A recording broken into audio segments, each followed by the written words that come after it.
Punjabi radio USA ਸੁਣ ਰਹੇ ਸਾਰੇ ਹੀ ਸਰੋਤਿਆਂ ਨੂੰ ਇੱਕ ਵਾਰੀ ਫਿਰ ਜੀ ਆਇਆਂ ਨੂੰ ਆਖਦੇ ਹਾਂ, ਸਵਾਗਤ ਕਰਦੇ ਹਾਂ। ਸੋ ਤੇ ਪ੍ਰੋਗਰਾਮ ਖਬਰ ਤੇ ਨਜ਼ਰ ਦੇ ਵਿੱਚ ਪੰਜਾਬ ਭਰ ਦੀਆਂ ਅਹਿਮ ਖਬਰਾਂ ਦੇ ਉੱਤੇ ਆਪਾਂ ਇਸ ਪ੍ਰੋਗਰਾਮ ਦੇ ਜ਼ਰੀਏ ਨਜ਼ਰ ਬਣਾਉਂਦੇ ਹਾਂ। ਅੱਜ 12 ਫਰਵਰੀ ਦਿਨ ਸ਼ਨੀਚਰਵਾਰ ਤੇ ਆਪਣੇ ਨਾਲ ਜੁੜ ਚੁੱਕੇ ਨੇ ਮਿੰਟੂ ਗੁਰੂਸਰੀਆ ਜੀ ਪੰਜਾਬ ਤੋਂ। ਮਿੰਟੂ ਜੀ, ਜੀ ਆਇਆਂ ਨੂੰ ਸਵਾਗਤ ਹੈ। ਸਤਿ ਸ੍ਰੀ ਅਕਾਲ ਜੀ। ਸ਼ੁਕਰੀਆ ਜੀ, ਸਾਰਿਆਂ ਨੂੰ ਸਤਿ ਸ਼੍ਰੀ ਅਕਾਲ ਜੀ। ਸਾਡੇ ਅੱਜ ਦੇ ਪ੍ਰੋਗਰਾਮ ਨੂੰ ਸਪਾਂਸਰ ਕਰਦੇ ਨੇ ਖਬਰ ਤੇ ਨਜ਼ਰ ਨੂੰ ਖਾਲਸਾ ਇੰਸ਼ੋਰੈਂਸ ਏਜੰਸੀ, ਜਿਨ੍ਹਾਂ ਦੇ ਕੋਲੋਂ ਤੁਸੀਂ ਹਰ ਇੱਕ ਤਰੀਕੇ ਦੀ ਇੰਸ਼ੋਰੈਂਸ ਕਰਵਾ ਸਕਦੇ ਹੋ। ਇੰਸ਼ੋਰੈਂਸ ਬਾਰੇ ਪਤਾ ਕਰਨ ਲਈ ਕਾਲ ਕਰ ਸਕਦੇ ਹੋ। ਨੰਬਰ 408 272 2500 4082722500। ਟੇਰਕੀਆਣਾ ਇਮੀਗ੍ਰੇਸ਼ਨ ਲਾ ਫਰਮ, ਇਮੀਗ੍ਰੇਸ਼ਨ ਦਾ ਹੋਵੇ ਕਿਸੇ ਵੀ ਤਰੀਕੇ ਦਾ ਕੰਮ, ਕਾਲ ਅਟਰਨੀ ਜੇ ਟੇਰਕੀਆਣਾ 415 909 0503। ਕ੍ਰਿਸ਼ਨ ਧਨੋਤਾ ਯੂਬਾ ਸਿਟੀ, ਬਲਜਿੰਦਰ ਸਿੰਘ ਨਜਰ ਵੁੱਡਲੈਂਡ, ਪਰਮਜੀਤ ਕੌਰ ਰੰਗੀ ਵੈਕਾਵਿਲ। ਜੀ ਐਨ ਟਾਇਰ ਐਂਡ ਲੂਬ, ਜਿਨ੍ਹਾਂ ਦੇ ਕੋਲੋਂ ਤੁਸੀਂ truck wash, oil change, air brake ਦਾ ਕੰਮ ਕਰਵਾ ਸਕਦੇ ਹੋ। ਨਵੇਂ ਪੁਰਾਣੇ ਟਾਇਰ ਵਾਜਿਬ ਕੀਮਤਾਂ 'ਤੇ ਖਰੀਦ ਸਕਦੇ ਹੋ। ਸੈਂਟਰ ਨੈਲਾ ਮੰਡੇਰਾ 'ਚ ਲੋਕੇਸ਼ਨ ਨੇ। ਕਾਲ ਕਰ ਸਕਦੇ ਹੋ Nimma Sahota 209 277 0113। West coast truck driving school Fresno, ਜਿਹੜਾ ਕਿ ਤੁਹਾਨੂੰ ਟਰੱਕ ਚਲਾਉਣ ਦੀ ਸਿਖਲਾਈ ਵਧੀਆ ਢੰਗ ਦੇ ਨਾਲ ਦਿੰਦਾ ਹੈ। ਕਾਲ ਅਜੀਤ ਅਟਵਾਲ 559 374 4541 ਅਤੇ Harnek Singh Pabla, Indian cuisine, Renton, Washington. ਇਹਨਾਂ ਸਾਰਿਆਂ ਦਾ ਧੰਨਵਾਦ। ਜੇਕਰ ਤੁਸੀਂ ਜਾਂ ਕੋਈ ਹੋਰ ਕਾਰੋਬਾਰ ਇਸ ਪ੍ਰੋਗਰਾਮ ਨੂੰ ਸਪਾਂਸਰ ਕਰਨਾ ਚਾਹੁੰਦੇ ਹੋ, ਸੰਪਰਕ ਕਰ ਸਕਦੇ ਹੋ ਨੰਬਰ 408 722 7698 ਦੇ ਉੱਤੇ। ਮਿੰਟੂ ਜੀ, ਗੱਲਬਾਤ ਦਾ ਸਿਲਸਿਲਾ ਸ਼ੁਰੂ ਕਰਦੇ ਜਾਈਏ। ਅੱਜ ਦੀਆਂ ਅਹਿਮ ਮੁੱਖ ਖਬਰਾਂ ਕੀ ਰਹੀਆਂ? ਜੀ, ਮਿੱਠੀ ਜੀ ਰੁੱਤ ਹੈ ਤੇ ਇਸ ਰੁੱਤ ਦੇ ਨਾਲ ਹੀ ਇੱਕ ਰੁੱਤ ਹੈ ਇਲੈਕਸ਼ਨ ਦੀ ਰੁੱਤ। ਜਦੋਂ ਇਲੈਕਸ਼ਨ ਦੀ ਰੁੱਤ ਆਉਂਦੀ ਹੈ ਤਾਂ ਫਿਰ ਸਿਆਸੀ ਪੁੱਤ ਲਾਰਿਆਂ ਦੀ ਪੋਟਲੀ ਸਿਰ ਤੇ ਚਾਈ ਹੌਲੀ ਹੌਲੀ ਲੋਕਾਂ ਤੱਕ ਪਹੁੰਚਦੇ ਆ। ਵਣਜਾਰੇ ਵੋਟਾਂ ਦੇ ਹੋਕਾ ਦਿੰਦੇ ਆ ਕਿ ਲਾਰੇ ਲੈ ਲਓ, ਲਾਰੇ ਲੈ ਲਓ, ਲਾਰੇ ਲੈ ਲਓ, ਵਾਅਦੇ ਲੈ ਲਓ, ਵਾਅਦੇ ਲੈ ਲਓ, ਵਾਅਦੇ ਲੈ ਲਓ।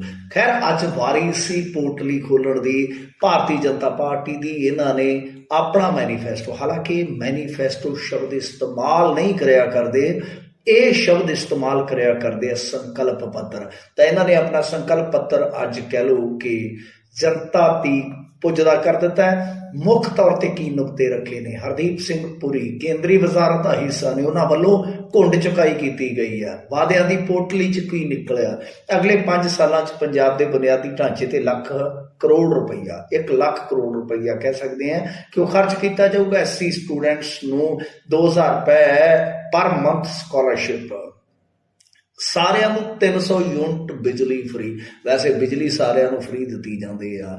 ਇਸ ਤੋਂ ਇਲਾਵਾ ਜੇ ਤੁਸੀਂ ਦੇਖੋਗੇ, ਜਿਨ੍ਹਾਂ ਕਿਸਾਨਾਂ ਕੋਲ 5 ਏਕੜ ਜ਼ਮੀਨ, ਉਹਨਾਂ ਦੇ ਕਰਜ਼ੇ ਤੇ ਲੀਕ, ਮਤਲਬ ਕਿ 5 ਏਕੜ ਤੀਕ ਜੇ ਜ਼ਮੀਨ ਕਰਜ਼ੇ ਤੇ ਲੀਕ। ਨਵਾਂ ਇਹਨਾਂ ਦਾ ਨਾਰਾ ਆ ਗਿਆ, ਉਦਯੋਗਾਂ ਲਈ ਬਿਜਲੀ ਦੀ ਦਰ ਸਿਰਫ 4 ਰੁਪਏ ਪਰ ਯੂਨਿਟ। ਆਸ਼ਾ ਵਰਕਰਾਂ ਨੂੰ ਪਰ ਮੰਥ 6000 ਰੁਪਏ ਮਾਨ ਭੱਤਾ। ਨੌਕਰੀ ਲਈ ਔਰਤਾਂ ਵਾਸਤੇ 35% ਰਾਖਵਾਂਕਰਨ। ਅਨੁਸੂਚਿਤ ਜਾਤੀ, ਹੋਰ ਪਛੜੇ ਵਰਗ ਅਤੇ ਆਰਥਿਕ ਰੂਪ ਤੋਂ ਕਮਜ਼ੋਰ ਲੋਕਾਂ ਦਾ 50000 ਰੁਪਏ ਤੱਕ ਦਾ ਪੁਰਾਣਾ ਕਰਜ਼ ਮਾਫ। ਆਂਗਣਵਾੜੀ ਵਰਕਰਾਂ ਦਾ ਵੀ ਮਾਣ ਭੱਤਾ 10000 ਰੁਪਏ ਤੇ ਬੇਰੁਜ਼ਗਾਰ ਨੌਜਵਾਨਾਂ ਨੂੰ ਦਿੱਤਾ ਜਾਊਗਾ ਬੇਰੁਜ਼ਗਾਰੀ ਭੱਤਾ। ਮਿਲਣਗੇ 4000 ਰੁਪਏ 1 ਮਹੀਨੇ ਦੇ। ਵੈਸੇ ਇਹਨਾਂ ਦੇ ਨਾਲ ਹੀ ਬੈਠਾ ਅਮਰਿੰਦਰ ਸਿੰਘ ਵੀ ਇਹੋ ਜਿਹੇ ਬਹੁਤ ਵਾਅਦੇ ਕਰਕੇ ਗਿਆ ਹੈ। ਉਹਨੂੰ ਪੁੱਛ ਲੈਣਾ ਚਾਹੀਦਾ ਹੈ ਕਿ ਭਾਈ ਉਹ ਕੀ ਮਜਬੂਰੀਆਂ ਰਹੀਆਂ ਕਿ ਇਹਨਾਂ ਤੋਂ 4.5 ਸਾਲ ਦੇ ਵਿੱਚ ਉਹ ਸਾਰਾ ਕੁਝ ਨਹੀਂ ਹੋਇਆ। ਹੁਣ ਕਿਹੜਾ ਵਾਲਾ ਦਿਨ ਦਾ ਚਿਰਾਗ ਹੋਏਗਾ ਕਿ ਸਾਰਾ ਕੁਝ ਸੰਭਵ ਹੋਊਗਾ? ਖੈਰ, ਰਾਜਨੀਤੀ ਹੈ। ਰਾਜਨੀਤੀ ਸਵਾਲਾਂ ਦੀ ਤਿਲਕਣ ਤੋਂ ਤਿਲਕਦੀ ਵੀ ਨਿਕਲ ਜਾਂਦੀ ਆ ਪਤਲੀ ਗਲੀ ਥਾਣੀ। ਖੈਰ, ਜੇ ਆਪਾਂ ਦੇਖੀਏ ਤਾਂ ਭਾਰਤੀ ਜਨਤਾ ਪਾਰਟੀ ਨੇ ਬਹੁਤ ਤੇਜ਼ੀ ਨਾਲ ਆਪਣਾ ਚੁਣਾਵੀ ਯੱਕਾ ਜਿਹੜਾ ਉਹ ਦੌੜਾਉਣਾ ਸ਼ੁਰੂ ਕਰ ਦਿੱਤਾ, ਭਜਾਉਣਾ ਸ਼ੁਰੂ ਕਰ ਦਿੱਤਾ ਹੈ। ਅੱਜ ਇੱਕ ਹੋਰ ਵੱਡੇ ਨੇਤਾ, ਇਹਨਾਂ ਦੇ ਕੌਮੀ ਪ੍ਰਧਾਨ JP ਨੱਡਾ ਜੀ, ਜਿਹੜੇ ਕਿ ਇਤਫਾਕਨ ਸਾਡੇ ਗੁਆਂਢੀ ਨੇ ਹਿਮਾਚਲ ਤੋਂ, ਤਾਂ ਉਹਨਾਂ ਨੇ ਵੀ ਰੈਲੀਆਂ ਕੀਤੀਆਂ ਨੇ ਕੁਛ ਬਲਾਚੌਰ ਅਤੇ ਰੋਪੜ ਦੇ ਇਲਾਕਿਆਂ ਦੇ ਵਿੱਚ। ਉਹਨਾਂ ਨੇ ਵੀ ਨਿਸ਼ਾਨੇ ਸਾਧੇ ਆ ਕਾਂਗਰਸ ਤੇ। ਉਹਨਾਂ ਨੇ ਵੀ ਬਥੇਰੇ ਲੋਕਾਂ ਨੂੰ, ਪੰਜਾਬੀ ਲੋਕਾਂ ਨੂੰ, ਕਿਸਾਨਾਂ ਨੂੰ ਧਰਵਾਸ ਦਿੱਤੇ ਆ ਕਿ ਸਾਨੂੰ ਮੌਕਾ ਦੇ ਦਿਓ, ਇੱਕ ਮੌਕਾ ਦੇ ਦਿਓ, ਵੇਖਿਓ ਫਿਰ ਤੁਹਾਡੇ ਦਿਨ ਕਿੱਦਾਂ ਫਿਰਦੇ। ਤਾਂ ਉਹਨਾਂ ਨੇ ਕੁਝ ਸਕੀਮਾਂ ਜਿਹੜੀਆਂ ਕਿਸਾਨਾਂ ਵਾਸਤੇ ਚਲਾਈਆਂ ਜਾ ਰਹੀਆਂ, ਉਹਨਾਂ ਦਾ ਵੀ ਉੱਥੇ ਬਖਿਆਨ ਕੀਤਾ। ਹਾਲਾਂਕਿ ਇਹ ਸਭ ਜਾਣਦੇ ਆ ਕਿ ਕਿਸਾਨਾਂ ਦਾ ਕਿਹਨੇ किन्ना नुकसान किया। तो बहरहाल जेपी नड्डा जी ने यह भी कहा कि कांग्रेस ही सिख कतलेआम की जिम्मेवार है। हालांकि 84 दंगे शब्द इस्तेमाल करते हैं पर आपां नहीं। बहरहाल हुण ये देखना होएगा कि नड्डा तो बाद जदों अमित शाह आउणगे तां ये कहानी किधर नूं तुरदी है। क्यों मैं कह रहा वां कि मनोहर लाल खट्टर जी भी अज पहुंच गए और उन्हां दा हठूर दौरा सीगा ते फिर उस हठूर दे विच जिहड़े किसान सी उन्हां ने भी दित्ती घूर ते ये फिर उथों मुलतवी करके दौरा रह गए दूर। ते दूजे पासे अज पावे वाला भाई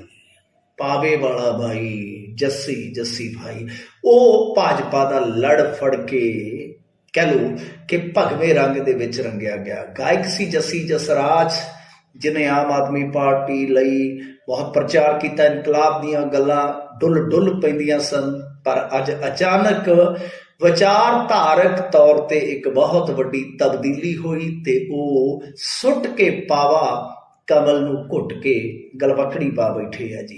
खैर इधर गलवकड़ियां पै रही ते उधर कांग्रेस दे विच भचक्के पै रहे ने, कांग्रेस दे विच कलेस चल रहे ने।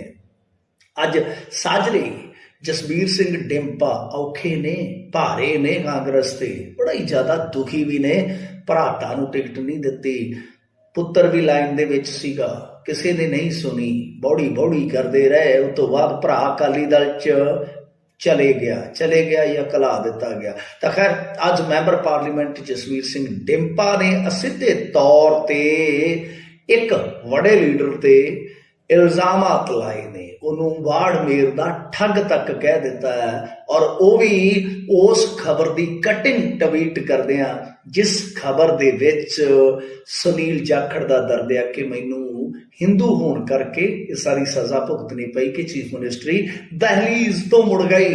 तो वो देखो हुण पता नहीं किहदे ते निशाना ला रहे ने डिंपा जी, क्योंकि इन्हां दे पंजाब मामलिਆਂ दे इंचार्ज भी राजस्थान तो आते ने। खैर इधर मनीष तिवाड़ी का बड़ा बयान आया, मनीष तिवाड़ी खुद भी बड़ा आगू, बयान भी बड़ा, कहते कि पंजाब च हिंदू सिख का कोई मसला नहीं, अजिहियां गल्लां करन वाले ISI दे एजेंट ने। ये बड़ी वड्डी गल है। क्योंकि सुनील जाखड़ मुसलसल इस मुद्दे नूं चुक रहे ने। सहमति गेन करन दा किते ना किते यतन है, अपने ही साथियों नूं नुकरे लाउण दा किते ना किते तरद्दद है, पर मनीष तिवाड़ी विच आ गए ने। खैर उधर जे देखिए तो पोलराइजेशन वाली खेड तुहानूं पता ही है चलनी है, चलती रहेगी। खैर उधर नवजोत सिंह सिद्धू वल्लों जिहड़े अनिल जोशी आ उन्होंने काला वामन कहने ते भी विवाद हो गया। मजीठिया कहता कि हिंदू भाईचारे का अपमान कर रहे ने भाई, पहला बेचारे सुनील जाखड़ का कीता ने ते हुण अनिल जोशी का कर रहे ने, हिंदू भाईचारे का कर रहे ने। ते जोशी साहब कहते कि ये बंदा ना थोड़ा जिहा झटका खा गया दिमागों। क्योंकि इहदा आखिरी इलैक्शन इहदा आखिरी इलैक्शन आ। सो इस तरह के बयानात भी चलते रहे ने, इस तरह सारा दिन चलता रहा है कामकाज। देखते हैं अगे हुण इन्हां बयानां तो बाद, इन्हां मैनीफेस्टोआं तो बाद फिर अगे जाके हुण की निस्तारा हुंदा है, इन दी एंड किहड़ी तेरबाजी मारदी है जी। अगली मिनट जी खबर दे उत्ते नज़र मारते जाइए। पाकिस्तान एंगल दे नाल ही संबंधित एक गल आ, भाजपा दी गोलबंदी ते पाकिस्तान एंगल दा भी कहते कांग्रेस ने कढ़िया है तोड़। हुण जी देखो ये हुण जोड़ तोड़ दे ही खेड ने ते जोड़ तोड़ दे खेडां दे विच मतलब कि जिस तरह एक नैरेटिव बनाए जांदे आ तो उसे तरह ही बरोबर नैरेटिव जिहड़े बदले भी जांदे आ। बनाउण ते बदलण यानी बनाउण ते ढाउण, कोई बना रहा कोई ढा रहा वा, ये बनाउण ते ढाउण दी खेड नूं ही राजनीति कहंदे ने। तुसीं देखिया होना और आपां अपने ਸਰੋਤਿਆਂ ਨੂੰ ਦੱਸਿਆ भी सीगा कि किस तरह भारतीय जनता पार्टी दे जिहड़े केंद्री वजारत दे विच शामिल वजीर ने वो पंजाब दे विच आके बड़े हौले हौले पोले सहजे टका के पोलराइजेशन करन दा यतन कर रहे ने। उहदे च वो पाकिस्तानी एंगल भी लिया रहे ने कि पाकिस्तान दे विच जश्न मनाए जाणगे, भंगड़े भी पाए जाणगे जेकर भाजपा वाले इधर हराए जाणगे। तो दूसरे पासे सिमरती ईरानी, फिर इस तो इलावा हुण घाग लीडर जिहड़े आ ਹੋਰ ਵੀ ਆ ਰਹੇ ਨੇ ਪੰਜਾਬ ਦੇ ਵਿੱਚ, ਮਤਲਬ ਕਿ ਪੋਲਰਾਈਜੇਸ਼ਨ ਵਾਲਾ ਕੰਮ ਕਿਤੇ ਨਾ ਕਿਤੇ ਜਿਹੜਾ ਸਟਾਰਟ ਕੀਤਾ ਗਿਆ। ਹੁਣ ਦੇਖੋ ਦੂਸਰੇ ਪਾਸੇ ਜੇ ਕਾਂਗਰਸ ਦੀ ਗੱਲ ਕਰੀਏ ਤਾਂ ਕਾਂਗਰਸ ਨੂੰ ਇਹ ਨੁਕਸਾਨ ਹੁੰਦਾ ਹੈ ਜ਼ਿਆਦਾ। ਕਿਉਂਕਿ ਉਹਨੂੰ ਵੋਟ ਪੈਂਦੀ ਹੈ, ਸ਼ਹਿਰੀ ਵੋਟ ਪਿਛਲੇ ਇਲੈਕਸ਼ਨ ਦੇ ਵਿੱਚ ਤੁਹਾਨੂੰ ਪਤਾ ਉਹਨਾਂ ਵਾਸਤੇ ਇੱਕ ਸੰਜੀਵਨੀ ਸਾਬਤ ਹੋਈ ਸੀ। ਸ਼ਹਿਰੀ ਵੋਟਰ ਨੇ ਤਕਦੀਰ ਬਦਲ ਦਿੱਤੀ ਸੀ ਕਾਂਗਰਸ ਦੀ। ਤਾਂ ਹੁਣ ਜੇ ਸ਼ਹਿਰੀ ਵੋਟਰ ਜਾਂ ਹਿੰਦੂ ਵੋਟਰ ਉਹਨਾਂ ਦੇ ਹੱਥੋਂ ਖਿਸਕਦਾ ਤਾਂ ਸਭ ਤੋਂ ਜ਼ਿਆਦਾ ਨੁਕਸਾਨ ਜਿਹੜਾ ਹੈ ਉਹ ਹਾਲ ਦੀ ਘੜੀ ਨੰਬਰ 1 ਕਾਂਗਰਸ ਨੂੰ ਹੋਏਗਾ। ਤਾਂ ਕਾਂਗਰਸ ਨੇ ਹੁਣ ਥੋੜਾ ਜਿਹਾ ਉਹਨਾਂ ਨੂੰ ਕਾਊਂਟਰ ਕਰਨਾ ਸਟਾਰਟ ਕਰ ਦਿੱਤਾ ਹੈ। ਮਸਲਨ ਜਿਵੇਂ ਤੁਸੀਂ ਦੇਖਿਆ ਹੋਵੇਗਾ ਕਿ ਕੱਲ ਸੁਨੀਲ ਜਾਖੜ ਦੀ ਸਟੇਟਮੈਂਟ ਸੀਗੀ ਇੱਕ, ਜਿਹਦੇ ਵਿੱਚ ਉਹਨਾਂ ਨੇ ਕਿਹਾ ਸੀਗਾ ਕਿ ਭਾਜਪਾ, ਅਕਾਲੀ ਦਲ ਅਤੇ ਆਮ ਆਦਮੀ ਪਾਰਟੀ ਇਹ ਸਾਰੇ ਰਲ ਕੇ ਖੇਲ ਰਹੇ ਨੇ ਔਰ ਅੱਜ ਹਿਜਾਬ ਦੀ ਗੱਲ ਚੱਲ ਰਹੀ ਹੈ। ਕੱਲ ਨੂੰ ਜੇ ਇਹ ਬੰਦੇ ਪਾਵਰ ਦੇ ਵਿੱਚ ਆ ਜਾਂਦੇ ਆ ਤਾਂ ਸਾਡੀ ਦਸਤਾਰ ਬੰਦ ਹੋ ਜਾਣਗੇ। ਹੁਣ ਦੇਖੋ ਇਸ ਚੀਜ਼ ਨੂੰ, ਇੱਕ ਪਾਸੇ ਤੋਂ ਕਹਿ ਰਹੇ ਆ ਕਿ ਮੈਨੂੰ ਹਿੰਦੂ ਹੋਣ ਤੇ ਮਾਣ ਹੈ, ਮੈਨੂੰ ਮਤਲਬ ਕਿ ਪੰਜਾਬੀ ਹੋਣ ਤੇ ਮਾਣ ਹੈ, ਤੇ ਇਹ ਵੀ ਕਿਹਾ ਗਿਆ ਕਿ ਹਿੰਦੂ ਹੋਣ ਕਰਕੇ ਹੀ ਮੇਰੀ ਚੀਫ ਮਿਨਿਸਟਰੀ ਦਾ ਰਸਤਾ ਰੋਕਿਆ ਗਿਆ। ਮਤਲਬ ਤੇ ਇੱਕ ਪਾਸੇ ਉਹ ਇਸ ਤਰ੍ਹਾਂ ਕਹਿ ਰਹੇ ਨੇ ਤੇ ਦੂਸਰੇ ਪਾਸੇ ਉਹ ਸਿੱਖਾਂ ਨੂੰ ਡਰਾ ਰਹੇ ਨੇ ਕਿ ਭਾਈ ਇਹ ਉਹ ਲੋਕ ਨੇ ਜਿਹੜੇ ਮਾਈਨੋਰਿਟੀ ਨੂੰ ਹਮੇਸ਼ਾ ਦਬਾ ਕੇ ਰੱਖਣ ਦਾ ਯਤਨ ਕਰਦੇ, ਉਹਨਾਂ ਦੀ ਧਾਰਮਿਕ ਪਛਾਣ ਨੂੰ ਕਿਤੇ ਨਾ ਕਿਤੇ ਖਤਮ ਕਰਨ ਵਾਸਤੇ ਉਤਾਵਲੇ ਰਹਿੰਦੇ ਆ। ਜੇ ਤੁਸੀਂ ਇਹਨਾਂ ਨੂੰ ਪਾਵਰ ਦੇ ਵਿੱਚ ਲੈ ਆਂਦਾ ਤੁਹਾਡੀ ਇਹ ਦਸਤਾਰ ਨੂੰ ਵੀ ਪੈਣਗੇ। ਹੁਣ ਇਹਨੂੰ ਤੁਸੀਂ ਸਮਝ ਗਏ। ਹੁਣ ਦੂਜੀ ਚੀਜ਼ ਜਿਹੜੀ ਆਮ ਤੌਰ ਤੇ ਆਪਾਂ ਨਹੀਂ ਦੇਖਦੇ ਤੇ ਬੜੀ ਘੱਟ ਵੈਸੇ ਉਹ ਦੇਖੀ ਜਾਂਦੀ ਸੀ, ਹਾਂ ਆਪਣੇ ਵਿੱਚ ਥੋੜੀ ਚਰਚਾ ਜ਼ਰੂਰ ਹੁੰਦੀ ਸੀਗੀ, ਪ੍ਰੈਜ਼ੀਡੈਂਟ ਰੂਲ ਬਾਰੇ। ਮਤਲਬ ਦੂਜਾ ਤੋੜ ਇਹਨਾਂ ਨੇ ਕੱਢਿਆ ਵਾ ਕਿ ਸੁਨੀਲ ਜਾਖੜ, ਚਰਨਜੀਤ ਸਿੰਘ ਚੰਨੀ ਜਾਂ ਹੋਰ ਲੀਡਰ ਜਿਹੜੇ ਆ ਉਹ ਲਗਾਤਾਰ ਮੁਸਲਸਲ ਇਹ ਗੱਲ ਹੁਣ ਕਹਿਣ ਲੱਗ ਪਏ ਆ ਕਿ ਦੇਖੋ ਭਾਜਪਾ ਦੀ ਚਾਲ ਕੀ ਆ। ਭਾਜਪਾ ਬੇਸ਼ੱਕ ਉਹਨੂੰ 5 ਸੀਟਾਂ ਹੀ ਆਉਣ, ਪਰ ਕਿਸੇ ਵੀ ਪਾਰਟੀ ਨੂੰ ਬਹੁਮਤ ਨਾ ਮਿਲੀ ਤਾਂ ਜੋ ਰਾਸ਼ਟਰਪਤੀ ਰਾਜ ਲਾ ਕੇ ਭਾਜਪਾ ਸਿੱਧੇ ਤੌਰ ਤੇ ਨਾ ਸਹੀ ਅਸਿੱਧੇ ਤੌਰ ਤੇ ਆਪਣਾ ਰਾਜ ਕਾਇਮ ਕਰ ਲਏਗੀ। ਮਤਲਬ ਕਿ ਭਾਜਪਾ ਨੂੰ ਜੇ ਤੁਸੀਂ 5 ਸੀਟਾਂ ਵੀ ਦੇ ਦਿੱਤੀਆਂ ਤੇ ਅਸੈਂਬਲੀ ਹੰਗ ਕਰ ਦਿੱਤੀ, ਦੈਨ ਕੀ ਹੋਏਗਾ ਕਿ ਉਹਨਾਂ ਦੇ ਜੋੜ ਤੋੜ ਦਾ ਖੇਡ ਸ਼ੁਰੂ ਹੋਏਗਾ, ਖੇਲਾ ਹੋਗਾ। ਮਤਲਬ ਕਿ ਜੇ ਖੇਲਾ ਹੋਵੇਗਾ ਤਾਂ ਉਹਦੇ ਚ ਕੀ ਆ ਕਿ ਆਪਾਂ ਸਾਰੇ ਹੀ ਰਗੜੇ ਜਾਵਾਂਗੇ, ਪੰਜਾਬ ਰਗੜਿਆ ਜਾਏਗਾ, ਉਹ ਪ੍ਰੈਜ਼ੀਡੈਂਟ ਰੂਲ ਲਾ ਦੇਣਗੇ ਔਰ ਉਸ ਤੋਂ ਬਾਅਦ ਫਿਰ ਸਾਰਾ ਕੁਝ ਤਹਿਸ-ਨਹਿਸ ਕਰ ਦੇਣਗੇ। ਸੋ ਇਸ ਤਰ੍ਹਾਂ ਕਾਊਂਟਰ ਕੀਤਾ ਜਾ ਰਿਹਾ ਹੈ, ਇਸ ਤਰ੍ਹਾਂ ਕਾਊਂਟਰ ਕੀਤਾ ਜਾ ਰਿਹਾ। ਸੋਸ਼ਲ ਇੰਜੀਨੀਅਰਿੰਗ ਦੀ ਰਾਜਨੀਤੀ ਆਪਾਂ ਦੇਖਦੇ ਹਾਂ, ਪਰ ਦੂਸਰੇ ਪਾਸੇ ਇਹ ਜਿਹੜੀ ਨੈਰੇਟਿਵ ਦੀ ਰਾਜਨੀਤੀ ਹੈ ਉਹ ਦੋ ਕੌਮੀ ਪਾਰਟੀਆਂ ਪੰਜਾਬ ਦੇ ਪਿੰਡ ਦੇ ਵਿੱਚ ਖੇਡਦੀਆਂ ਨਜ਼ਰ ਆ ਰਹੀਆਂ।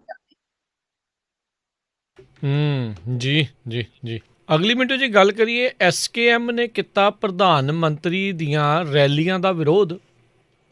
ਕਿਉਂਕਿ ਪ੍ਰਧਾਨ ਮੰਤਰੀ ਆ ਰਹੇ ਨੇ ਤਾਂ ਪ੍ਰਧਾਨ ਮੰਤਰੀ ਦੇ ਜਿਹੜੇ ਇਸ ਵਿਜ਼ਿਟ ਨੂੰ ਹੁਣ ਇੱਕ ਤਰ੍ਹਾਂ ਨਾਲ ਕਹਿ ਲਓ ਕਿ ਕਿਸਾਨਾਂ ਦੇ ਵਿਰੋਧ ਦਾ ਸਾਹਮਣਾ ਕਰਨਾ ਪਏਗਾ, ਤਾਂ ਉਹ ਮੇਰੇ ਖਿਆਲ ਦੇ ਨਾਲ ਥੋੜਾ ਜਿਹਾ ਸੁਰੱਖਿਆ ਏਜੰਸੀਆਂ ਵਾਸਤੇ ਚਿੰਤਾਜਨਕ ਸਬਬ ਹੈ। ਵੈਸੇ ਤੇ ਜੇ ਤੁਸੀਂ ਦੇਖੋਗੇ ਤਾਂ ਭਾਈ ਉਹ ਸਾਰਿਆਂ ਵਾਸਤੇ ਹੁੰਦਾ, ਕਿਉਂਕਿ ਆਪਾਂ ਇੱਕ ਅਜਿਹਾ ਮਾਮਲਾ ਦੇਖਿਆ ਜਿਹਦੇ ਵਿੱਚ ਕੋਈ ਬਹੁਤੀ ਵੱਡੀ ਗੱਲ ਨਹੀਂ ਸੀ। ਹਾਲਾਂਕਿ ਚਲੋ ਮੈਂ ਮੰਨਦਾ ਕਿ ਪ੍ਰਧਾਨ ਮੰਤਰੀ ਦੇ ਕਾਫਲੇ ਦੇ ਵਿੱਚ ਕੋਈ ਵੀ ਇਸ ਤਰ੍ਹਾਂ ਦੀ ਬ੍ਰੀਚ ਆਫ ਸਿਕਿਉਰਿਟੀ ਹੁੰਦੀ ਹੈ ਤਾਂ ਮਾਮਲਾ ਸੰਵੇਦਨਸ਼ੀਲ ਹੈ, ਪਰ ਉਹਦੇ ਚ ਕੋਈ ਐਸੀ ਆਪਾਂ ਦੇਖਿਆ ਨਹੀਂ ਹੈ ਕਿ ਕੋਈ ਬਹੁਤ ਵੱਡੀ ਘਟਨਾ ਵਾਪਰ ਚੱਲੀ ਹੋਵੇ ਜਾਂ ਵਾਪਰ ਗਈ ਹੋਵੇ। ਹਾਂ, ਸਿਰਫ ਇਹ ਸੀਗਾ ਕਿ ਪ੍ਰੋਟੈਸਟਰਸ ਨੇ ਉਹ ਰਸਤਾ ਬਲੌਕ ਕਰ ਦਿੱਤਾ ਜਿੱਥੋਂ ਕਾਫਲਾ ਫਸ ਗਿਆ ਤੇ ਮੁੜ ਗਏ, ਬਸ ਆਹ ਗੱਲ ਹੋਈ। ਪਰ ਉਸ ਤੋਂ ਬਾਅਦ ਦੀ ਰਾਜਨੀਤੀ, ਅੱਛਾ ਉਸ ਤੋਂ ਪਹਿਲਾਂ ਦੀ ਵੀ ਰਾਜਨੀਤੀ ਸੀ ਜਿਹਦੇ ਬਾਰੇ ਮੈਂ ਡੇ 1 ਤੋਂ ਕਹਿ ਰਿਹਾ ਤਾਂ, ਉਸ ਤੋਂ ਬਾਅਦ ਦੀ ਵੀ ਇੱਕ ਰਾਜਨੀਤੀ ਸੀ। ਇੱਕ ਮੁੱਖ ਮੰਤਰੀ ਦੀ ਰਾਜਨੀਤੀ ਸੀ, ਇੱਕ ਪ੍ਰਧਾਨ ਮੰਤਰੀ ਦੀ ਰਾਜਨੀਤੀ ਸੀ, ਪਰ ਉਹਦੇ ਚ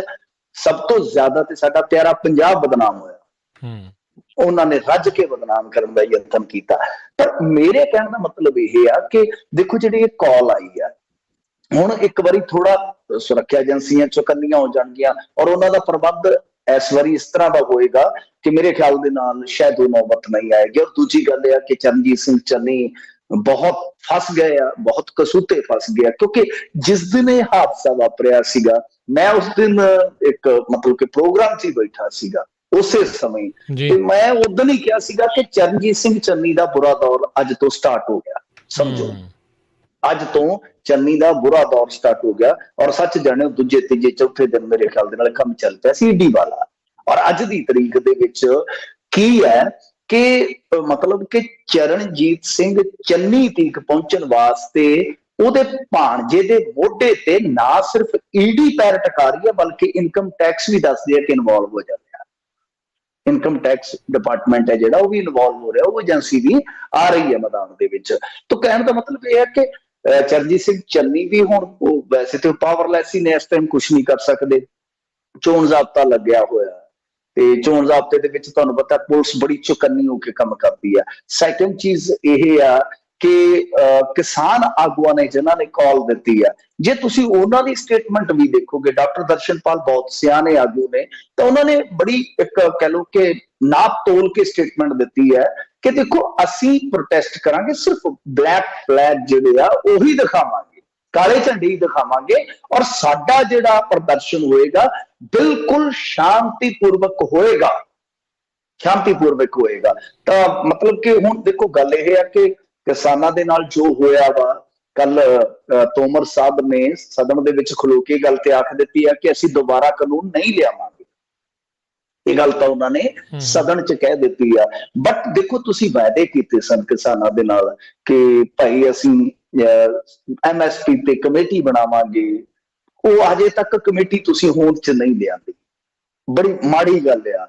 ਦੂਜੀ ਚੀਜ਼ ਇਹ ਹੈ ਕਿ ਲਖੀਮਪੁਰ ਦੇ ਮਾਮਲੇ ਦੇ ਵਿੱਚ, ਚਲੋ ਜ਼ਮਾਨਤ ਬਾਰੇ ਆਪਾਂ ਕੱਲ ਵੀ ਕਿਹਾ ਸੀਗਾ ਕਿ ਕੋਰਟਾਂ ਦੇ ਪ੍ਰੋਸੀਜਰ ਹੁੰਦੇ, ਇੱਕ ਕੋਰਟ ਜ਼ਮਾਨਤ ਦਿੰਦੀ ਹੈ, ਦੂਸਰੀ ਉਹਨੂੰ ਰੱਦ ਵੀ ਕਰ ਸਕਦੀ ਹੈ, ਵਗੈਰਾ ਵਗੈਰਾ। ਇਹ ਚੱਲਦਾ ਰਹਿੰਦਾ, ਕਾਨੂੰਨੀ ਲੜਾਈ ਕਾਨੂੰਨੀ ਪੱਖ ਤੋਂ ਦੇਖੀ ਜਾਂਦੀ ਹੈ।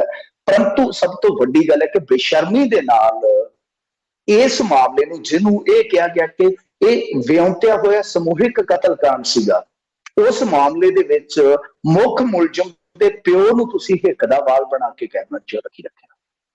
ਇਹ ਬੜੀ ਬੇਸ਼ਰਮੀ ਵਾਲੀ ਰਾਜਨੀਤੀ ਹੈ। ਤਾਂ ਫਿਰ ਬਈ ਗੱਲ ਇਹ ਹੈ ਕਿ ਜਦੋਂ ਤੁਸੀਂ ਆਪਣੀ ਜ਼ੁਬਾਨ ਤੋਂ ਭੱਜ ਜਾਂਦੇ ਹੋ, ਜਦੋਂ ਤੁਸੀਂ ਬੇਸ਼ਰਮੀ ਤੇ ਉੱਤਰ ਆਉਂਦੇ ਹੋ, ਤਾਂ ਇੱਕ ਆਮ ਬੰਦੇ ਕੋਲ, ਆਮ ਵਰਗ ਕੋਲ ਹੋਰ ਆਪਸ਼ਨ ਕੀ ਬਚਦਾ ਹੈ? ਔਰ ਪ੍ਰਧਾਨ ਮੰਤਰੀ ਦਾ ਵਿਜ਼ਿਟ ਬਹੁਤ ਵੱਡਾ ਹੁੰਦਾ ਹੈ ਕਿਸੇ ਵੀ ਘੋਲ ਵਾਸਤੇ, ਕਿਸੇ ਵੀ ਸੰਘਰਸ਼ ਵਾਸਤੇ, ਤਾਂ ਅਗਲੇ ਮੌਕਾ ਕਿਉਂ ਜਾਣ ਦੇਣਗੇ? ਇਹ ਇੱਕ ਉਹਨਾਂ ਦੀ ਆਪਣੀ ਮਜਬੂਰੀ ਕਹਿ ਲਓ, ਜਾਂ ਸੰਘਰਸ਼ ਦੀ ਕਿਤੇ ਨਾ ਕਿਤੇ ਸਿਧਾਂਤਕ ਪਹੁੰਚ ਹੈ। ਸਿਧਾਂਤਕ ਪਹੁੰਚ ਵੀ ਇਹੀ ਬਣਦੀ ਹੈ ਕਿ ਵੱਡੇ ਇਵੈਂਟ ਤੇ ਵੱਡਾ ਪ੍ਰਦਰਸ਼ਨ, ਬਸ ਗੱਲ ਇਹ ਹੈ। ਅੱਛਾ, ਹੁਣ ਨਾਲ ਇਹ ਵੀ ਕਿਹਾ ਡਾਕਟਰ ਦਰਸ਼ਨਪਾਲ ਹੋਰਾਂ ਨੇ ਕਿ ਦੇਖੋ ਜੇਕਰ ਕੋਈ ਐਲਾਨ ਉਹ ਪਹਿਲਾਂ ਕਰ ਦਿੰਦੇ ਨੇ ਤਾਂ ਅਸੀਂ ਆਪਣਾ ਇਹ ਪ੍ਰੋਟੈਸਟ ਵਾਪਸ ਵੀ ਲੈ ਲਵਾਂਗੇ। ਮਤਲਬ ਕਿ ਸਾਨੂੰ ਕੋਈ ਉਹਨਾਂ ਦੇ ਨਾਲ ਰੰਜ ਖਾਰ ਨਹੀਂ ਹੈਗੀ। ਇਹ ਬੜੀ ਖੂਬਸੂਰਤ ਗੱਲ ਕਹੀ ਉਹਨਾਂ ਨੇ। ਪਰ ਮੈਂ ਜੋ ਮੰਨਦਾ, ਪਹਿਲੀ ਗੱਲ ਤੇ ਇਹ ਹੈ ਕਿ ਲਖੀਮਪੁਰ ਵਾਲੇ ਮਾਮਲੇ 'ਚ ਉੱਥੇ ਯੂਪੀ 'ਚ ਇਲੈਕਸ਼ਨ ਚੱਲ ਰਿਹਾ ਕਿ ਭਾਈ ਉੱਥੇ ਤੇ ਲਗਾਤਾਰ ਰੈਲੀਆਂ ਕਰ ਰਹੇ, ਤੁਹਾਡਾ ਉੱਥੇ ਪ੍ਰੋਟੈਸਟ ਠੰਡਾ ਕਿਉਂ? ਇਹ ਵੀ ਇੱਕ ਸਵਾਲ ਰਹੇਗਾ, ਬੁਨਿਆਦੀ ਸਵਾਲ ਰਹੇਗਾ। ਸਾਡੇ ਪੰਜਾਬ ਨੂੰ ਤੁਸੀਂ ਮਤਲਬ, ਵੈਸੇ ਤਾਂ ਸਾਰਿਆਂ ਦਾ ਹੀ ਹੈ ਪੰਜਾਬ, ਤੇ ਸਾਡੇ ਪੰਜਾਬ ਦੇ ਵਿੱਚ ਹੀ ਇਸ ਤਰ੍ਹਾਂ ਦੇ ਪ੍ਰਦਰਸ਼ਨ ਜਿਹੜੇ ਤੇਜ਼ ਕਿਉਂ ਕੀਤੇ ਜਾ ਰਹੇ ਆ? ਕਿਉਂਕਿ ਇਲੈਕਸ਼ਨ ਬਰੋਬਰ ਯੂਪੀ 'ਚ ਵੀ ਹੋ ਰਿਹਾ, ਔਰ ਘਟਨਾ ਲਖੀਮਪੁਰ ਯੂਪੀ 'ਚ ਵਾਪਰੀ ਹੈ।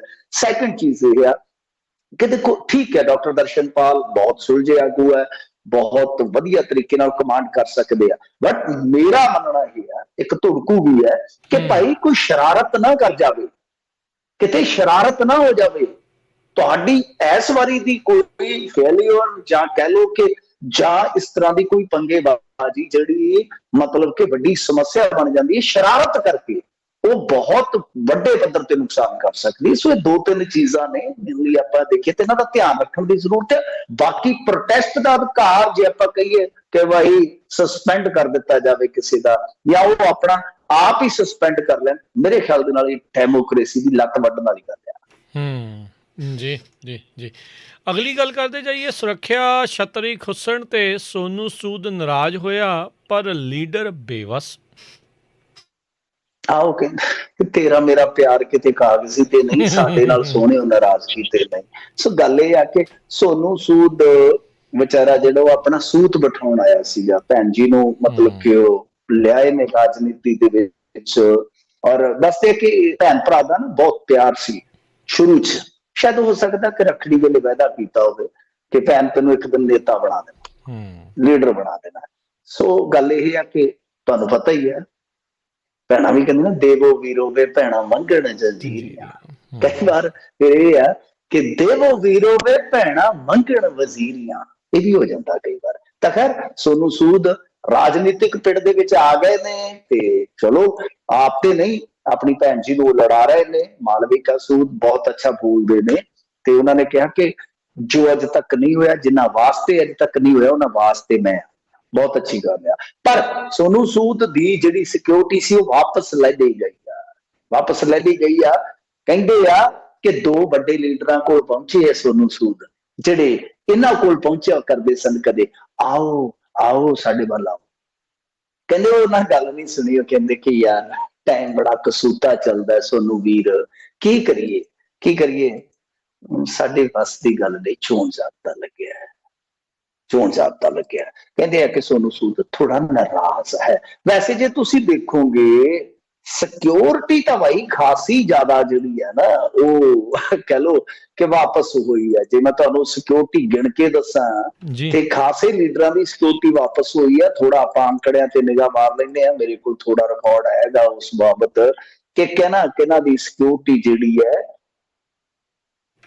ਜੀ ਇਹਨਾਂ ਦਿਨਾਂ ਦੇ ਵਿੱਚ, ਮਤਲਬ ਕਿ ਰਾਜਾ ਵੜਿੰਗ ਮੌਜੂਦਾ ਸੁਰੱਖਿਆ ਕਰਮੀ ਜਿਹੜੇ ਆ ਉਹ 18 ਨੇ, ਪਰ 15 ਦੀ ਕਟੌਤੀ ਕੀਤੀ ਗਈ, ਹਿਸਾਬ ਲਾ ਲਓ 31। ਮਨਪ੍ਰੀਤ ਬਾਦਲ ਮੌਜੂਦਾ ਟਾਈਮ 'ਚ 21 ਦੀ ਕਟੌਤੀ ਕੀਤੀ ਗਈ ਹੈ। ਵੀਆਈਪੀ ਅੱਜ ਕੱਲ ਮਨਪ੍ਰੀਤ ਸਿੰਘ ਬਾਦਲ ਪੂਰਾ ਕਹਿ ਲਓ ਕਿ ਚੰਗਾ ਤਗੜਾ ਲੀਡਰ ਬਣ ਗਿਆ। ਤਰਜਿੰਦਰ ਸਿੰਘ ਬਾਜਵਾ 18 ਮੌਜੂਦਾ ਨੇ, 1 ਦੀ ਕਟੌਤੀ। ਸੁਖ ਸਰਕਾਰੀਆ 18 ਮੌਜੂਦ ਨੇ ਤੇ 9 ਦੀ ਕਟੌਤੀ, ਕਮਾਲ ਦੀਆਂ ਗੱਲਾਂ ਨੇ। ਰਣਦੀਪ ਕਾਕਾ 18 ਮੌਜੂਦ ਤੇ 4 ਦੀ ਕਟੌਤੀ। ਰਾਜਕੁਮਾਰ ਵੇਰਕਾ 18 ਮੌਜੂਦਾ 10 ਦੀ ਕਟੌਤੀ। ਅਰੁਣਾ ਚੌਧਰੀ 18 ਮੌਜੂਦ 2 ਦੀ ਕਟੌਤੀ। ਬ੍ਰਹਮਿੰਦਰਾ 18 ਮੌਜੂਦ 2 ਦੀ ਕਟੌਤੀ। ਸੰਗਤ ਗਿਲਜੀਆਂ 18 ਮੌਜੂਦ 1 ਦੀ ਕਟੌਤੀ। ਗੁਰਜੀਤ ਔਜਲਾ 10 ਮੌਜੂਦਾ ਦੌਰ ਦੇ ਵਿੱਚ ਤੇ 9 ਦੀ ਕਟੌਤੀ। ਮਨੀਸ਼ ਤਿਵਾੜੀ 10 ਮਿਲੇ ਹੋਏ ਨੇ, 5 ਦੀ ਕਟੌਤੀ। ਸੰਤੋਖ ਚੌਧਰੀ 4 ਕੁ ਰਹਿ ਗਏ, 8 ਉਹਨਾਂ ਨੇ ਵਾਪਸ ਬੁਲਾ ਲਏ। ਗੁਰਪ੍ਰੀਤ ਕਾਂਗੜ ਇਹਨਾਂ ਨਾਲ ਧੱਕਾ ਜ਼ਿਆਦਾ ਹੀ ਹੋਇਆ, 8 ਹੀ ਰਹਿ ਗਏ, 20 ਵਾਪਸ ਬੁਲਾ ਲਏ। ਸੁਖਪਾਲ ਭੁੱਲਰ 4 ਹੀ ਰਹਿ ਗਏ, 4 ਰਹਿ ਗਏ। ਚਲ ਤਾਸ਼ ਤੇ ਖੇਡੀ ਜਾ ਸਕਦੀ ਆ। 12 ਵਾਪਸ ਬੁਲਾ ਲਏ ਗਏ। ਨਾਗਰਾ ਸਾਹਿਬ ਕੁਲਜੀਤ ਨਾਗਰਾ ਸਿੱਧੂ ਦੇ ਖਸਮ ਖਾਸ ਦੋਸਤ ਮਿੱਤਰ ਗਿਣੇ ਜਾਂਦੇ ਆ, ਅੱਜ ਕੱਲ ਇਕੱਠੇ ਚੱਲਦੇ ਨੇ। ਤਾਂ ਕੁਲਜੀਤ ਨਾਗਰਾ 4 ਰਹਿ ਗਏ, 5 ਵਾਪਸ ਲੈ ਗਏ। ਕੁਲਵੀਰ ਜੀਰਾ ਕਿਹੜਾ ਸਾਡਾ ਨਾਂ ਨਹੀਂ ਜਾਣਦਾ, 4 ਰਹਿ ਗਏ, 5 ਵਾਪਸ ਲੈ ਗਏ। ਅਮਰਤਾ ਵੜਿੰਗ ਜੀ ਦੇਖੋ, ਰਾਜਾ ਵੜਿੰਗ ਦੀ ਸੁਪਤਨੀ, ਇਹਨਾਂ ਨੂੰ ਵੀ ਗਨਮੈਨ ਮਿਲੇ ਹੋਏ ਆ, ਕੋਈ ਅਹੁਦਾ ਨਹੀਂ, ਕੋਈ ਲੈਣਾ ਨਹੀਂ, ਕੋਈ ਦੇਣਾ ਨਹੀਂ। ਤਾਂ ਇਹਨਾਂ ਨੂੰ 0 ਮਿਲਿਆ ਇਸ ਟਾਈਮ ਮੌਜੂਦਾ ਦੇ ਵਿੱਚ, ਤੇ 3 ਸੀਗੇ ਵਾਪਸ ਲਾ ਲੈ ਗਏ। ਲਾਲ ਸਿੰਘ ਕੋਈ ਵੱਡਾ ਅਹੁਦਾ ਨਹੀਂ ਹੈ, ਕੋਈ ਵੱਡਾ ਅਹੁਦਾ ਨਹੀਂ ਹੈ, ਵੱਡੇ ਲੀਡਰ ਜ਼ਰੂਰ ਹੈ। ਹੁਣ 0 ਨਿਲ ਵਟਾ ਸਨਾਟਾ, ਪਰ 6 ਸੀਗੇ ਵਾਪਸ ਬੁਲਾ ਲਏ। ਤਾਂ ਮਤਲਬ ਕਿ 116 ਲੀਡਰਾਂ ਦੀ ਮੁਕੰਮਲ ਸੁਰੱਖਿਆ ਵਾਪਸ ਲੈ ਲਈ ਗਈ ਹੈ। 116 ਲੀਡਰਾਂ ਦੇ ਵਿੱਚ ਸ਼ਾਇਦ ਲਾ ਲਓ ਕਿ ਕੋਈ ਛੋਟੇ ਮੋਟੇ ਵੀ ਆ ਗਏ। ਮਤਲਬ ਕਿ ਕੁੱਲ ਮਿਲਾ ਕੇ ਜੇ ਤੁਸੀਂ ਦੇਖੋਗੇ ਤਾਂ 408 ਸੁਰੱਖਿਆ ਕਰਮਚਾਰੀ ਜਿਹੜੇ ਆ ਉਹ ਬੀਤੇ ਦਿਨ ਹੀ ਵਾਪਸ ਬੁਲਾਏ ਗਏ। 408 ਮਤਲਬ ਕਿ ਵਾਫਰ ਸਿਕਿਉਰਿਟੀ ਦੇਖੋ ਗਾ ਹੋ ਕੀ ਰਿਹਾ। ਏਡੀਜੀਪੀ ਜਿਹੜੇ ਸਿਕਿਉਰਿਟੀ ਦੇ ਆ ਉਹਨਾਂ ਨੇ ਪੱਤਰ ਇੱਕ ਜਾਰੀ ਕੀਤਾ, ਤੁਹਾਨੂੰ ਖਬਰ ਵੀ ਮਿਲ ਜਾਏਗੀ ਜਲਦੀ, ਉਹ ਛਪ ਜਾਏਗੀ। ਤਾਂ ਉਹਦੇ ਚ ਉਹਨਾਂ ਨੇ ਬੜੀ ਇੱਕ ਖਤਰਨਾਕ ਸਮੱਸਿਆ ਵੱਲ ਧਿਆਨ ਦਵਾਇਆ। ਉਹ ਕਹਿੰਦੇ ਕਿ ਜਿਨ੍ਹਾਂ ਨੂੰ ਅਸੀਂ ਦਿੱਤੇ ਨੇ ਗਨਮੈਨ, ਮਤਲਬ ਕਿ ਉਮੀਦਵਾਰ ਵਗੈਰਾ ਜਾਂ ਜਿਹੜੇ ਲੀਡਰ ਨੇ ਜਿਨ੍ਹਾਂ ਨੂੰ ਵਾਕਿਆ ਲੋੜ ਆ, ਉਹਨਾਂ ਨੇ ਗਾ ਆਪਣੇ ਗਨਮੈਨ ਆਪਣੇ ਘਰ ਵਾਲਿਆਂ ਨੂੰ ਜਾਂ ਰਿਸ਼ਤੇਦਾਰਾਂ ਨੂੰ ਫੜਾ ਰੱਖੇ ਆ। ਹੱਦ ਹੋ ਗਈ ਯਾਰ, ਹੱਦ ਹੋ ਗਈ। ਕਮਾਲ ਦੀ ਗੱਲ ਆ ਕਿ ਜਿਵੇਂ ਸਾਈਕਲ ਬਾਦਲ ਸਭ ਤੋਂ ਮਿਲਿਆ ਹੋਵੇ ਕਿਸੇ ਜਵਾਕ ਨੂੰ ਪੜ੍ਹਨ ਵਾਸਤੇ, ਤੇ ਉਹਦਾ ਪਾਪਾ ਦਬੱਲੀ ਫਿਰਦਾ ਹੋਵੇ ਖੇਤਾਂ ਦੇ ਵਿੱਚ ਚਾਹ ਲਿਜਾਣ ਨੂੰ, ਪਾਣੀ ਲਿਜਾਣ ਨੂੰ। ਮਤਲਬ ਕਿ ਗਨਮੈਨ ਕਿਸੇ ਫੌਜ ਨੂੰ ਦਿੱਤੇ ਆ, ਵਰਤੇ ਕਿਸੇ ਕੰਮ ਨੂੰ ਜਾ ਰਹੇ ਆ। ਔਰ ਉਹ ਕਹਿ ਰਹੇ ਆ ਕਿ ਭਾਈ ਜਿਨ੍ਹਾਂ ਨੂੰ ਸੁਰੱਖਿਆ ਦੀ ਜ਼ਰੂਰਤ ਹੈ ਉਹ ਉਤਰਾ ਹੀ ਤੁਰੇ ਫਿਰਦੇ ਆ। ਇਹਦਾ ਮਤਲਬ ਕਿ ਜਿਹੜੇ ਉਤਰਾ ਪਹਿਲਾਂ ਚੋਣਾਂ 'ਚ ਤੁਰ ਸਕਦੇ ਆ, ਚੋਣਾਂ ਜਿੱਤਣ ਤੋਂ ਬਾਅਦ ਕਿਉਂ ਨਹੀਂ ਤੁਰ ਸਕਦੇ ਭਾਈ? ਜੀ ਜੀ ਜੀ। ਅਗਲੀ ਗੱਲ ਕਰੀਏ, ਕਰੋੜਪਤੀ ਤਾਂ ਹੈਨ ਪਰ ਦੇਣਦਾਰੀਆਂ ਵੀ ਵੱਡੇ ਲੀਡਰਾਂ ਦੀਆਂ ਘੱਟ ਨਹੀਂ। हाँ जी देनदारियां ਕਰੋੜਪਤੀ ਤਾਂ ਦੇਖੋ ਕਰੋੜਪਤੀ ਤੇ ਛੱਡੋ ਹੁਣ ਤੇ ਅਰਬਪਤੀ ਵੀ ਹੈਗੇ ਨੇ ਅਰਬਪਤੀ ਵੀ ਹੂੰ ਆ ਗਏ ਨੇ ਮੈਦਾਨ ਦੇ ਵਿੱਚ ਕੁਲਵੰਤ ਮੋਹਾਲੀ ਸੁਖਬੀਰ ਸਿੰਘ ਬਾਦਲ ਹੁਣ ਤਾਂ ਕਰੋੜਪਤੀ ਤਾਂ ਛੋਟੀਆਂ ਰਹਿ ਗਈਆਂ ਗੱਲਾਂ ਪਹਿਲਾਂ ਲੱਖਪਤੀ ਛੋਟੇ ਹੁੰਦੇ ਜਦੋਂ ਕਹਿੰਦੇ ਸੀ ਫਲਾਣਾ ਲੱਖਪਤੀ ਆ ਹੁਣ ਕਰੋੜਪਤੀ ਤੇ ਕਰੋੜਪਤੀ ਵੀ ਹੁਣ ਕੁਛ ਨੇ ਉੱਤੇ ਅਰਬਪਤੀ ਆ ਮਤਲਬ ਕਿ ਦੌੜ ਲੱਗੀ ਹੋਈ ਆ ਦੇਣਦਾਰੀਆਂ ਦੇ ਮਾਮਲੇ ਦੇ ਵਿੱਚ ਕੁਝ ਵੱਡੇ ਲੀਡਰਾਂ ਦੀਆਂ ਪਰਤਾਂ ਖੁੱਲੀਆਂ ਨੇ ਜਿੱਦਾਂ ਰਾਣਾ ਗੁਰਜੀਤ ਕਹਿੰਦੇ ਕਿ ਸਭ ਤੋਂ ਉੱਤੇ ਨੇ 4588 ਲੱਖ ਦੀ ਦੇਣਦਾਰੀ ਹੈ 4588 ਲੱਖ ਦੀ ਦੇਣਦਾਰੀ ਹੈ ਹਿਸਾਬ ਲਾ ਲਓ ਕਿ ਕਿੱਡੀ ਵੱਡੀ ਦੇਣਦਾਰੀ ਜਿਹੜੀ ਹੈ ਉਹਨਾਂ ਦੇ ਸਿਰ ਤੇ ਖਲੋਤੀ ਹੈ ਇਸੇ ਤਰ੍ਹਾਂ ਹੀ ਜਨਾਬ ਮਜੀਠੇ ਵਾਲੇ ਵਿਕਰਮ ਸਿੰਘ ਮਜੀਠੀਆ 6 ਕਰੋੜ 68 ਲੱਖ 36 ਹਜ਼ਾਰ ਦੀ ਸ਼ਾਇਦ ਇਹਨਾਂ ਦੀ ਦੇਣਦਾਰੀ ਹੈ 3660 ਦੀ ਦੇਣਦਾਰੀ ਹੈ ਇਧਰ ਜਿਹੜੇ ਉਹਨਾਂ ਦੇ ਭਣਵਈਆ ਸਾਹਿਬ ਆ ਸੁਖਬੀਰ ਸਿੰਘ ਬਾਦਲ ਉਹਨਾਂ ਦੀ ਵੀ ਦੇਣਦਾਰੀ ਜਿਹੜੀ ਹੈ ਉਹ ਕਰੋੜਾਂ ਚ ਹੈ ਇਹ ਵੀ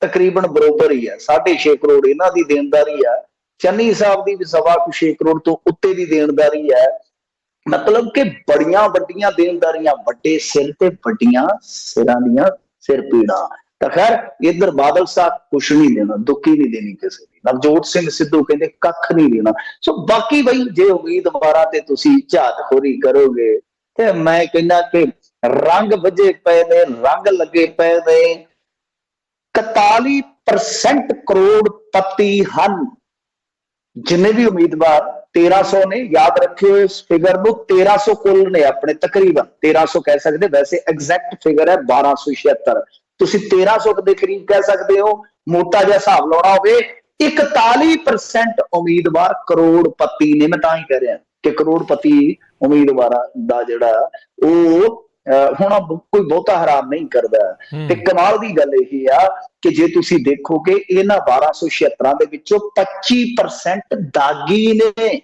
ਮਤਲਬ ਕਿ ਜਿਨ੍ਹਾਂ ਤੇ ਕੇਸ ਚੱਲਦਾ ਹੈ ਕਮਾਲ ਦੀ ਗੱਲ ਇਹ ਆ ਕਿ ਬੜੇ ਸੀਰੀਅਸ ਕ੍ਰਾਈਮ ਵਾਲੇ ਵੀ ਆ ਦੋ ਤੇ ਤਾਂ ਵਿੱਚ ਰੇਪ ਦਾ ਕੇਸ ਹੈ ਕਈਆਂ ਤੇ ਹੱਤਿਆਵਾਂ ਦਾ ਕੇਸ ਆ ਕਈਆਂ ਤੇ ਅਟੈਂਪਟ ਟੂ ਮਰਡਰ ਦਾ ਕੇਸ ਆ ਸੋ ਜ਼ਿਆਦਾ ਪ੍ਰਾਪਰਟੀ ਵਾਲੇ ਵੀ ਦੇਖ ਲਓ ਜ਼ਿਆਦਾ ਦੇਣਦਾਰੀਆਂ ਵਾਲੇ ਵੀ ਆਪਾਂ ਦਿਖਾ ਦਿੱਤੇ ਸੁਖਬੀਰ ਸਿੰਘ ਬਾਦਲ 202 ਕਰੋੜ ਕੁਲਵੰਤ ਸਿੰਘ ਮੋਹਾਲੀ 238 ਕਰੋੜ ਇਹ ਅਰਬਪਤੀਆਂ ਦੇ ਵਿੱਚੋਂ ਅਰਬਪਤੀਆਂ ਦੇ ਵਿੱਚੋਂ ਸੋ ਦੇਣਦਾਰੀਆਂ ਅਮਨ ਅਰੋੜਾ ਦੀ ਵੀ ਮੇਰੇ ਖਿਆਲ ਦੇ ਨਾਲ 22-23 ਕਰੋੜ ਦੀ ਆ ਪਰ ਤੁਸੀਂ ਇਹ ਹਿਸਾਬ ਲਾ ਲਓ ਕਿ ਜਿਹਦੇ ਕੋਲ ਜਿੰਨਾ ਸਰਮਾਇਆ ਹੈ ਉਹ ਕਰਜ਼ਾ ਵੀ ਉਨੀ ਸੌਖਤਾ ਨਾਲ ਲੈ ਲੈਂਦਾ ਇੱਥੇ ਕਿਤੇ ਧੀ ਵਿਆਹਣੀ ਹੋਵੇ ਪੁੱਤ ਕੈਨੇਡਾ ਨੂੰ ਤੋਰਨਾ ਹੋਵੇ ਬੜੀਆਂ ਵਿਆਜ਼ਾਂ ਭਰਨੀਆਂ ਪੈਂਦੀਆਂ ਇਹਨਾਂ ਨੂੰ ਪਤਾ ਨਹੀਂ ਕਿੱਥੋਂ ਇਹਦਾ ਲੋਨ ਤੇ ਇਹਦਾ ਲੋਨ ਮਿਲ ਜਾਂਦਾ ਤੇ ਬਾਕੀ ਤੁਹਾਨੂੰ ਪਤਾ ਹੀ ਹੈ ਬਈ ਸਾਰਾ ਫੋਟੋ ਕੀ ਕਹਿਣਾ ਹੈ ਜੇ ਆਪਾਂ ਦੇਖੀਏ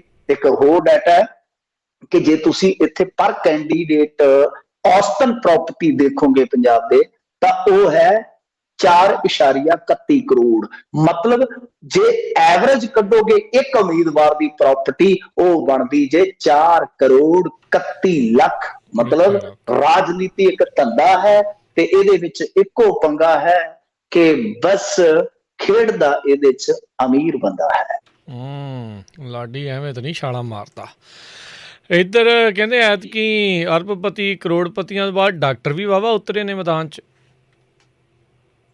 ਇੱਥੇ ਰੱਖ ਖੈਰ ਦੇਖੋ ਏਦਾਂ ਹੀ ਹੈ ਚੱਲਦਾ ਹੀ ਹੈ ਕੰਮ ਜਦੋਂ ਹੁਣ ਗਾਇਕ ਆ ਜਾਂਦੇ ਨੇ ਜਦੋਂ ਸਾਧੂ ਸੰਤ ਆ ਜਾਂਦੇ ਨੇ ਤੇ ਫਿਰ ਦੂਜੇ ਪੇਸ਼ੇਵਰ ਵੀ ਆਉਣਗੇ ਇਹਦੇ ਚ ਕੀ ਆ ਉਹ ਆਉਣ ਦੇ ਜਿਹੜਾ ਆਉਂਦਾ ਤਾਂ ਕਹਿੰਦੇ ਆ ਕਿ ਡਾਕਟਰਾਂ ਦਾ ਵੀ ਐਤਕੀ ਖਾਸਾ ਵੱਡਾ ਦਲ ਜਿਹੜਾ ਹੈ ਉਹ ਆਇਆ ਹੈ ਮੈਦਾਨ ਦੇ ਵਿੱਚ ਡਾਕਟਰ ਵੈਸੇ ਤੁਸੀਂ ਦੇਖੋਗੇ ਵਧੀਆ ਕਿੱਤਾ ਹੈ ਕੋਈ ਮਾੜਾ ਨਹੀਂ ਹੈ ਡਾਕਟਰਾਂ ਦਾ ਕਿੱਤਾ ਜੇ ਆਪਾਂ ਕਹੀਏ ਤੇ ਅੱਛੀ ਗੱਲ ਹੁੰਦੀ ਹੈ ਇਹਦੇ ਵਿੱਚ ਤੇ ਮਾੜੀ ਗੱਲ ਨਹੀਂ ਹੈ ਕਿਹੜੇ ਆਪਾਂ ਗਿਣ ਲੈਂਦੇ ਆ ਜੀ doctor Jasvir Singh doctor Ajay Gupta doctor Inderveer Singh doctor Kashmir Singh doctor Mohammad Zameel doctor Balvir doctor Vijay doctor Baljit Kaur doctor Amandeep Kaur doctor Ravjot ਸੋ ਬਹੁਤ ਡਾਕਟਰ ਨੇ ਜੀ ਮੈਦਾਨ ਦੇ ਵਿੱਚ ਕਮਾਲ ਦੀ ਗੱਲ ਹੈ ਆਪ ਦੇ ਨੇ ਸਾਰੇ ਜਿੰਨੇ ਮੈਂ ਗਨਾਏ 10 ਡਾਕਟਰਾਂ ਨੂੰ ਟਿਕਟ ਦਿੱਤੀ ਗਈ doctor Jasvir Ajay Gupta doctor Indravir doctor Kashmir Singh doctor